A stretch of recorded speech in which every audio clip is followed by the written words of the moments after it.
Bonjour et bienvenue à Paris. Nous sommes en direct de la Tour Eiffel. Je suis Elie Prince Adicole, conférencier, entrepreneur et investisseur immobilier. Dans cette série de vidéos intitulée Le parcours des investisseurs immobiliers partie de zéro, je vais vous raconter, je vais vous faire découvrir les histoires des hommes et des femmes qui ont investi dans l'immobilier en partant de zéro. Dans cette série de vidéos, nous irons partout en France. À Lyon, à Toulouse, en région parisienne, partout, nous irons découvrir ces histoires inédites. Et nous ne nous arrêterons pas seulement en France, nous irons jusqu'en Europe. On ira à Genève pour découvrir les histoires inédites. Je vous encourage à pouvoir suivre cette série de vidéos si le sujet de l'immobilier vous intéresse. Si vous ne savez pas comment commencer, débuter dans l'immobilier, vous allez découvrir les clés pratiques à travers des histoires des hommes et des femmes comme vous qui sont partis de zéro et qui ont investi dans l'immobilier. Je vous encourage à suivre cette série de vidéos. Sans plus tarder, je vous invite à suivre après le générique l'histoire qui va suivre. Merci, à très bientôt.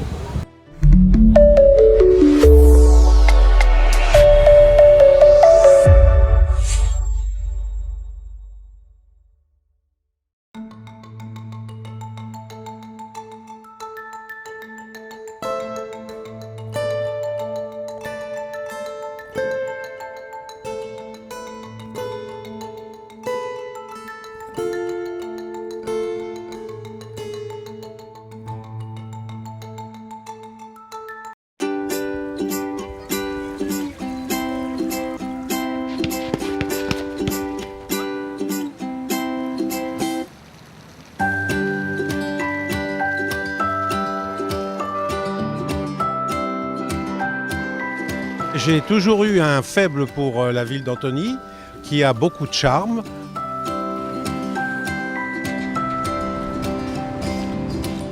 Ça fait 10 ans que nous habitons à Antony et la ville change constamment.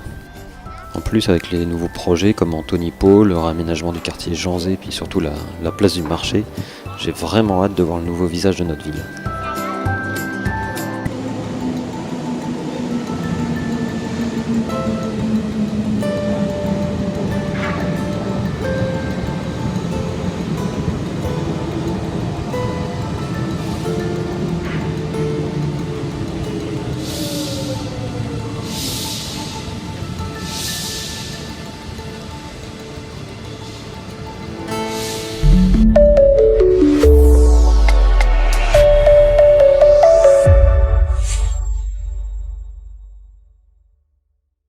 Bonjour, aujourd'hui nous sommes avec Gloire-D. Bonjour Gloire-D. Bonjour Elie Prince. Ça va? Ça va, oui.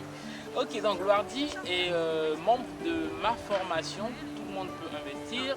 Donc aujourd'hui, l'objectif de cette rencontre, c'est que Gloire-D nous raconte son histoire immobilière. Donc Gloire-D est investisseur immobilier ou investisseuse, si vous voulez. Donc je vais la laisser d'abord se présenter. Bonjour Gloire-D, est-ce que tu peux te présenter en quelques mots? Alors, moi c'est Gloire-D, j'ai 29 ans, je suis comptable de formation et je vis à Longjumeau. Voilà, donc Gloire-D compte les billets. Oui. Et Gloire-D, ça fait combien de mois maintenant? 3 mois? Ouais, ça fait 3 mois, tu es devenu propriétaire, tu t'es lancé dans l'immobilier. Est-ce que tu peux nous parler un peu de ton projet immobilier? Comment tu es arrivé à se dire, ok, je veux investir dans l'immobilier? Qu'est-ce qui t'a emmené dans l'immobilier? Ce qui m'a emmené dans l'immobilier, c'est déjà le fait d'en entendre parler un peu partout et surtout aussi, je voulais investir dans quelque chose de sûr, de durable et quelque chose qui serait pérenne, pas seulement sur l'instant T, mais qui serait pérenne. C'est pour ça que j'ai pensé à l'immobilier, que je me suis tournée et d'ailleurs que j'ai contacté Elie Prince pour pouvoir me former par rapport à l'immobilier et ensuite investir par la suite. Voilà. Très bien. Tu as fait un excellent choix parce que l'immobilier, c'est quelque chose vraiment qui reste dans le temps. Et quelqu'un disait acheter la terre parce qu'on a arrêté d'en faire. Donc, maintenant, dis-nous, qu'est-ce que tu as réalisé, qu'est-ce que tu as acheté, quelle a été ta démarche, comment tu as fait pour en arriver là aujourd'hui? Alors, déjà, je je ne connaissais rien de l'immobilier. J'en entendais parler autour de moi, mais je ne connaissais vraiment rien. Du coup, la première démarche était de me former.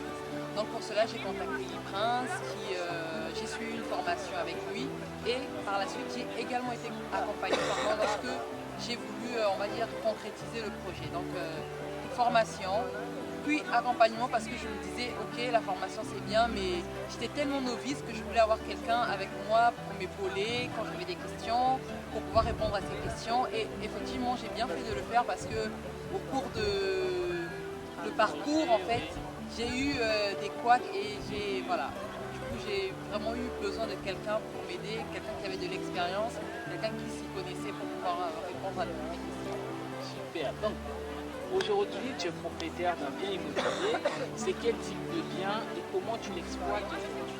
Alors, c'est un studio qui se trouve à Antony, de 21 mètres carrés, que j'ai mis en location il y a 3 mois maintenant, en meublé. Donc voilà, mon premier locataire est rentré il y a 3 mois, meublé. Il est content du studio et je suis contente également. On est content. Voilà. Franchement, Antony, c'est vraiment c'est un bon emplacement. Il faut savoir que dans l'immobilier, l'une des choses qui est primordiale, c'est l'emplacement. Quel que soit là où tu veux acheter, si tu te positionnes au bon endroit, parce que Antony, déjà à Antony, tu peux faire l'allocation courte durée, tu peux faire plein de choses. Et il y a des navettes même jusqu'à, je crois, Charles de Gaulle et Orly. C'est vraiment un positionnement pour moi idéal en fait. Ah, dans le 92, ça coûte cher le 90 quand même. Mais voilà, vraiment c'est une superbe ville et franchement c'est génial. Dis-nous, au cours de ce projet, est-ce que tu as rencontré des difficultés? Comment tu as fait pour dépasser ces difficultés? Alors, les difficultés, j'en ai eu énormément à chaque étape. Déjà, le premier défi, c'était avec courtier. Et le premier, ça n'a pas marché parce qu'il voulait que j'ai un apport, chose que je ne pouvais pas faire. Et il commençait à me forcer pour avoir de l'apport. Je ne voulais absolument pas mettre de l'apport, donc ça s'est arrêté là. Le deuxième... Présenter le contexte. Donc le contexte de Duarty, c'est que Duarty habite chez ses parents, aujourd'hui encore. Et son projet, c'était, comme aujourd'hui elle n'a pas de pression, elle voulait rester encore chez ses parents et acheter son premier bien et mettre en location. Mais pour ce projet, Duarty avait mis de côté 5 000 €, mais elle ne voulait pas l'utiliser, ce qui est normal. Donc on a rencontré un courtier qui voulait absolument que Duarty mette les 5 000 €, en plus 5 000 €, je pense que c'était 10 000 €. 10 000 € d'apport. Alors que nous, on voulait un projet, elle voulait un projet où la banque finance à 110%. Donc le premier courtier n'a pas fait l'affaire, clairement. Le deuxième courtier, voilà, j'ai eu encore des raisons qui ne tenaient pas la route. Ah ben c'est parce que vous vivez chez vos parents que la banque ne veut pas vous suivre. J'ai eu un troisième courtier également qui m'a donné des raisons ou qui n'a pas forcément fait le travail. Et c'était 2 semaines avant la fin des 45 jours où le troisième courtier m'a lâché. Et donc là, c'était devenu très compliqué. Très compliqué. Parce qu'en fait, pour ceux qui ne savent pas ou pour ceux qui découvrent, lorsqu'on cherche un bien immobilier, on trouve un bien, on doit signer un compromis entre l'acheteur et le vendeur. Et ce compromis, on a 45 jours, ça dépend si on peut négocier à 60 jours pour trouver le prêt. Et donc on a 45 jours pour trouver le prêt et lorsqu'on a des refus, bah, les jours passent et plus la date limite arrive, plus ça met la pression. Donc là on était à 2 semaines de la fin du compromis et donc toujours pas de crédit. Voilà. Et ce qui s'est passé, c'est que le notaire... Alors le notaire m'a appelé, a commencé à me mettre la pression, donc je suis vraiment arrivée d'ailleurs au terme des 45 jours. Le notaire m'a appelé, m'a dit, écoutez, comme vous n'avez pas trouvé de crédit et que le temps arrive à échéance, bah, vous allez devoir prendre le crédit, vous allez devoir prendre voilà. Non, il me demandait enfin vu que le compromis, que je ne pouvais pas fournir de lettre de refus, bah, que le bien, je devais le prendre en fait. Et donc je vous payais les 122 000 € comme ça. Ah ouais. C'était ça le petit... Et donc, comment ça s'est passé? Comment tu t'en es sorti? Finalement, comment je me suis sortie, j'ai réussi à avoir avec l'agence qui a renégocié avec l'ancien propriétaire pour allonger les jours, voilà, la durée. Heureusement qu'il était très conciliant, il a accepté. Puis après, par là, j'ai pris un quatrième courtier à ce moment-là qui, lui, s'est battu. Et je pense qu'en moins d'un mois, il m'a ramené en fait, le crédit attendu à une banque, à la banque postale. Je suis cliente de la banque postale qui m'avait déjà refusé en amont. Et là, il a réussi à m'avoir un crédit à la banque postale. Ouais, franchement, ça c'est un miracle parce qu'en général, lorsqu'une banque te refuse, en fait, tu es fiché. Tu es dans leur fichier, lorsqu'ils tapent ton nom, ils savent déjà que ce dossier est déjà passé. Mais pour toi, c'est passé, mais c'est vraiment un miracle. Et franchement, waouh, c'est extraordinaire. Et ma question, c'était comment tu te sentais avant, comment tu te sens aujourd'hui en fait? Alors avant, j'avais beaucoup d'appréhension, surtout la première fois, je me rappelle quand j'ai annoncé à mes parents que j'allais investir, que j'allais acheter. Ils m'ont dit « Ah, mais investir en France, ça c'est les problèmes des Blancs, ça. Tu vas t'engager dans des années de dettes et tout. » Et ça, c'était vraiment l'impression de mes parents. Et moi, je voyais le côté... Ça me rappelle quelque chose. Ça me rappelle quelque chose parce que pourquoi je souris, parce qu'en fait, nous, mon épouse et moi, avons acheté le premier bien. En fait, en même temps qu'on préparait notre mariage. Et mes parents disaient, mais en fait, ça n'a pas de sens. Il faut d'abord se marier, après vous allez acheter après. Comment vous allez faire? J'ai dit non, on va le faire comme ça. Et donc on s'est marié, on a acheté en même temps. Je pense que c'était avant, et donc on a signé après. Bref, c'était vraiment... Et ça me fait rire parce que mes parents sont comme ça. Et donc ils t'ont dit attention. Et voilà, attention. Et cette appréhension-là, je l'avais également déjà un peu parce que je me disais c'est quand même beaucoup d'argent. C'est des mois, des années à rembourser de l'argent. Et si je perds mon emploi, comment ça se passe? J'avais vraiment beaucoup cette appréhension-là en fait. Puis par la suite, pendant le processus, c'était également très dur parce que comme je vous expliquais, les choses se compliquaient. Du coup, il m'est arrivé de remettre carrément en cause le projet. Mais finalement, aujourd'hui, le locataire est rentré. Je suis totalement en paix et détendue et je me sens plus confiante déjà. Je me dis que quand les loyers tombent, pour l'instant,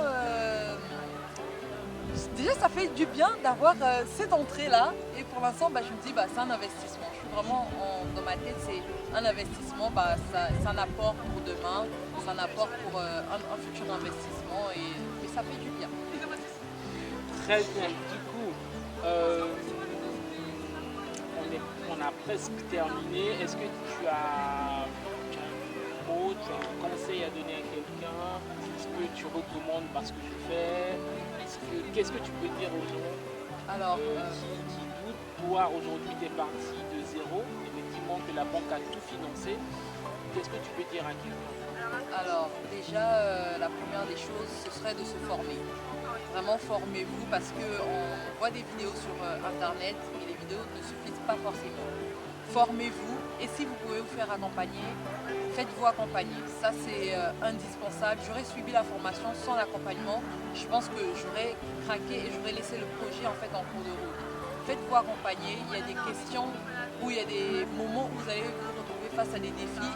Vous aurez besoin d'une personne plus expérimentée. Donc moi je vous conseille vraiment, formez-vous et faites-vous accompagner. Puis après, investissez. On est la jeunesse de demain. Nos parents n'ont peut-être pas acheté, mais nous, on est le futur. Investissons, pensons à nos postérités, pensons tout simplement à nos futurs enfants, à nos familles, etc. qu'on peut aider également par ce biais. Super, merci beaucoup Gloire-T. J'avais une petite question. Le crédit est sur combien d'années? 25 ans. 25 ans, ça veut dire que à 54, 52, 53 ans. Tu te rends compte qu'à 50, avant la retraite, tu es propriétaire d'un bien qui est tout payé et par tes locataires. Waouh, c'est impressionnant, franchement, c'est super. Quelle a été la réaction des parents maintenant que tu as signé, maintenant que c'est loué? Qu'est-ce qu'ils t'ont dit? Maintenant ils attendent les sous. Maintenant ils attendent que les sous arrivent et ils sont fiers de moi, mais maintenant ils se disent c'est quand que ça arrive déjà le loyer? Et tout le monde est content finalement. Super, en tout cas merci beaucoup Gloire-T, merci pour ton temps, merci d'avoir discuté. Est-ce que tu comptes t'arrêter là? Ah non, non. Là, Gros projets il y a derrière. d'autres projets qui arrivent, toujours dans l'immobilier. Et voilà. Le but, c'est vraiment de laisser un héritage à nos enfants. Voilà. Yes, super. En tout cas, merci beaucoup Gloire-D. Donc vous, vous avez suivi l'histoire de Gloire-D. Il est parti de zéro, comme moi, comme plein d'autres personnes. Elle a appris, elle a mis des choses en pratique, elle a osé faire des choses et aujourd'hui elle a réalisé son projet immobilier et c'est vraiment possible pour tout le monde. Nous croyons que tout le monde peut investir, même vous. Donc voilà, en tout cas merci d'avoir suivi cette vidéo et je vous retrouve dans d'autres vidéos. Merci, à bientôt. Ciao, Au revoir. Au revoir.